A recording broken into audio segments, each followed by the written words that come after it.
ఆషాఢ పూర్ణిమను గురు పూర్ణిమగా వ్యాస పూర్ణిమగా మనం జరుపుకుంటూ ఉంటాం. అసలు ముందుగా ఆషాఢ పూర్ణిమ అనేసరికి అసలు పౌర్ణమి తిథి విశిష్టత ఏంటో ముందుగా చెప్పండి. దీనికి చెప్పుకోవాలంటే మనం కొంచెం తెలుగు క్యాలెండర్స్, మన తెలుగు మాసాలు వీటి గురించి మాట్లాడుకోవాలి. ఎందుకంటే మనకి ఇంగ్లీష్లో జనవరి, ఫిబ్రవరి అలాగ జనవరి నుంచి డిసెంబర్ వరకు నెలలకి పేర్లు ఉన్నట్టే తెలుగులో కూడా ఉగాది నుంచి మొదలయ్యే చైత్రమాసం నుంచి మొదలవుతుంది తెలుగు నెల.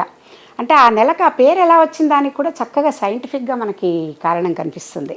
ఏమనంటే ఇప్పుడు ఏ తిథిలో అయితే ఆ నెల పౌర్ణమి వస్తుందో ఆ తిథి పేరు మీద ఆ నెల పౌర్ణమికి విశిష్టత చెప్తారు. ఫర్ ఎగ్జాంపుల్ చైత్రమాసం చిత్తా నక్షత్రంలో పౌర్ణమి పడుతుంది, చైత్రం. కార్తీక మాసంలో విశాఖ నక్షత్రంలో పౌర్ణమి విశాఖ నక్షత్రంలో ఉన్నప్పుడు పౌర్ణమి వస్తుంది, దానికి వైశాఖం. అలాగే చైత్రం తర్వాత కార్తీకంలో అంటే కృతికా నక్షత్రం. Very good. అలా కృతికా నక్షత్రం మీద ఉన్నది కార్తీకం అన్నట్టే ఉత్తరాషాఢ పూర్వాషాఢ నక్షత్రాల మీద వచ్చే పౌర్ణమి వచ్చే నెల ఆషాఢం. ఆషాఢ పౌర్ణమి, ఉత్తరాషాఢ పూర్వాషాఢ ఈ రెండు నక్షత్రాలు. అలాగే ఇప్పుడు పౌర్ణమి తిథి రోజు అమ్మవారి ఆరాధన ఎక్కువగా చేస్తుంటారు కదండి. ఆ రోజు లలితా సహస్రనామం చేసినా కూడా ఎంతో పుణ్యం అని లలితా సహస్రనామ పారాయణాలు చేస్తూ ఉంటారు. ఎందుకని? దానికి పౌర్ణమికమ్మ ఏం చెప్తారంటే, ఇప్పుడు మామూలుగా చంద్రుడికిను మనం చంద్రమానం సౌరమానం తీసుకున్నప్పుడు ప్రతిరోజు పాడ్యమి నుంచి పౌర్ణమి వరకు ఒక్కొక్క కళ పెరుగుతూ ఉంటుంది చంద్రుడికి.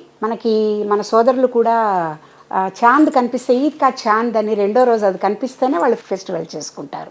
అట్లాగే మనకు కూడా ఏంటంటే పాడ్యమి, విధియ, తదియ అలా ఒక్కొక్క తిథి పెరుగుతూ వెళ్ళి పౌర్ణమి వచ్చేసరికి చంద్రుడు పరిపూర్ణమైన కళతో ఉంటాడు, కంప్లీట్గా మొత్తం పూర్ణచంద్రుడు. ఆ పూర్ణచంద్రుడి వల్ల ఏమిటి మనకి కలిగేది అంటే మానసిక ఉల్లాసము, ఆహ్లాదం. మనం గమనిస్తే మన మైండ్కిను మన చంద్రుడి దిశలకి మనకి చాలా పోలిక ఉంటుంది. అంటే వేదంలో కూడా చెప్తారు చంద్రమా మనసో జాతో అని. అంటే ఈ మొత్తం ప్లానెట్స్ అన్నీ తీసుకుంటే గనక చంద్రుడు మన మనకారకుడు. అయితే ఆ మనసులో జరిగే ఆలోచనలు కానీ మన సంతోషం గ్లూమీగా ఉండడం, అంటే సముద్రానికి ఎలా అయితే ఆటుపోట్లు అవన్నీ ఉంటాయో అమావాస్య రోజు ఎలా ఉంటుంది, పౌర్ణమికి ఎట్లా ఉంటుంది అని, అలాగే ఈ స్థితిగతులన్నింటినీ బట్టి చంద్రుడు ఎలా అయితే ఎదుగుతూ ఉంటాడో దాన్ని బట్టి సాధకుల్లో మనుషులో కూడా రకరకాల మార్పులు వస్తూ ఉంటాయి. అయితే ఇప్పుడు మీరు అడిగిన ప్రశ్నకి ఏంటంటే అమ్మవారి ఉపాసన ఎందుకు పౌర్ణమికి ఎక్కువగా చేసుకుంటారు అంటే, అమ్మవారు ఈ సృష్టి మొత్తానికి కూడా శక్తి, మొత్తం మనం చెప్పేది జగజ్జనని. అయితే మ్యాటర్ ఎనర్జీ అని సైన్స్లో చెప్పుకుంటే, మనం పురాణాల్లోకి వచ్చినప్పుడు శివశక్తి అని చెప్పుకుంటే కనుక వాళ్ళిద్దరిది కలిపి ఒక తత్వం, దానికి మొత్తం మనకి క్రియేషన్ అంతా నడుస్తూ ఉంది. బ్రహ్మ విష్ణు మహేశ్వరులు వీళ్ళందరినీ కూడా అపాయింట్ చేయబడిన వాళ్ళందరూ కూడా హెరియార్కీలో భాగాలు, ఎవరి డ్యూటీ వాళ్ళు చేసుకుంటూ ఈ సృష్టిని ముందుకు నడిపిస్తున్నారు.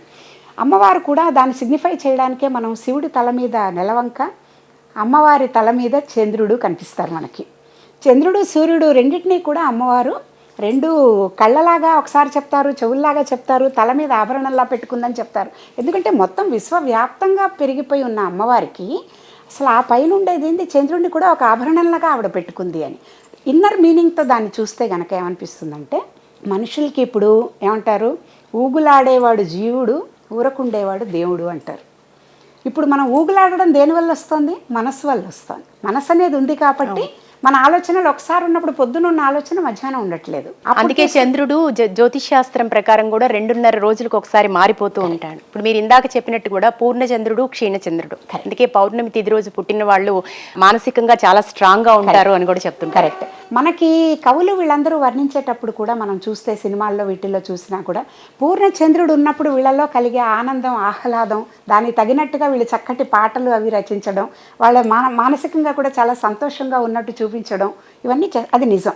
అంటే సముద్రం దగ్గరికి వెళ్ళినా చంద్రుడు ఎదుర్కొండా కూర్చున్నా కూడా పౌర్ణమి రోజు చాలా ఆహ్లాదకరంగా ఉంటుంది మనస్సు కూడా. అంటే ఎటువంటి ఆటుపోట్లు అవి లేకుండా చాలా. అందుకని ఏం చెప్పారంటే, ఇప్పుడు లలిత అమ్మవారు ఎవరైతే ఉన్నదో అవన్నీ కూడా మనకి బీజాక్షరాలు నిక్షిప్తం చేసి రాసిపెట్టి ఉన్నబడివి. సాధకులందరూ కూడా ఎవరైతే సాధన చేస్తారో, అమ్మవారి ఉపాసన చేస్తారో, వారు ఈ లలితా సహస్రనామం కానీ, సౌందర్యలహరి కానీ, లేకపోతే ఈ మూక పంచశతి అమ్మవారికి సంబంధించిన ఏ స్తోత్రాలైనా కూడా అవి చంద్రుడు ఎదురుకుండా కూర్చుని జపం చేసుకోవడం కానీ, ధ్యానం చేసుకోవడం కానీ, రాత్రిపూట చంద్రోదయం అయ్యాక దాన్ని ఎదురుకుండా కూర్చుని ఆ జపం చేస్తే మామూలు రోజుల్లో చేసేదానికంటే కూడా ఎక్కువ కొన్ని వేల ఫలితం ఉంటుంది అని. గ్రహణం అప్పుడు కూడా అలాగే చెప్తారు. అలా కొన్ని టైమ్స్లో మనకు ఆ టైం చాలా మోర్ ఎఫెక్టివ్గా ఉంటుంది. ఆ పూర్ణ కళతో ఉన్న చంద్రుడు ఉన్నప్పుడు మనం ఏ ఉపాసన చేసినా ఏ సాధన చేసినా కూడా అది మనకి పరిపూర్ణంగా సిద్ధిస్తుంది అని నమ్మకం అన్నమాట. అట్లా నేను చాలామందిని చూశాను, జపాలు తపాలు సాధనలు చేసుకునే వాళ్ళని ప్రతి పౌర్ణమికి నిష్టగా వాళ్ళు అలాగే ఉండి ఇలాగ ఎన్నో కోట్ల జపం చేసుకున్న వాళ్ళని. ఇన్సిడెంటల్లీ నేను మొన్న చెప్పేటప్పుడు అయోధ్యలో రాముడి ప్రతిష్ఠ అప్పుడు ఒక పండితులు మనకి గుంటూరు జిల్లా నుంచో ఎక్కడి నుంచో 6,50,00,000 రామనామం జపం చేశారు పౌర్ణమి రోజు. పౌర్ణమి ఆయన అంతవరకు చేసింది. అది తీసుకెళ్ళి దాంతో ఒక తయారు చేసిన యంత్రం ఏదైతే ఉందో దాన్ని ఇక్కడి నుంచి పట్టుకుని వెళ్ళి ఆ బాలరాముడి విగ్రహం దీని దగ్గర దాన్ని ప్రతిష్ఠ చేశారు. అంత మంత్ర బలం. అంటే ఆ పౌర్ణమి రోజు చేసిన దీనికి అంత విశేషం. ఇప్పుడు ఆయన ఎలా అయితే ఎన్నో రోజులు గాయత్రి కొన్ని కోట్లు చేసిన వాళ్ళు ఉంటారు, లలితా అమ్మవారి ఉపాసన కొన్ని కోట్లు చేసిన వాళ్ళు ఉంటారు. అలా జపం నిరంతరం చేస్తూనే ఉంటారు, ఆ జపంలాగా. పౌర్ణమికి ఇంకా విశేషంగా చేస్తారు. దానివల్ల వాళ్ళకి ఫలితం కూడా ఎక్కువ వస్తుంది.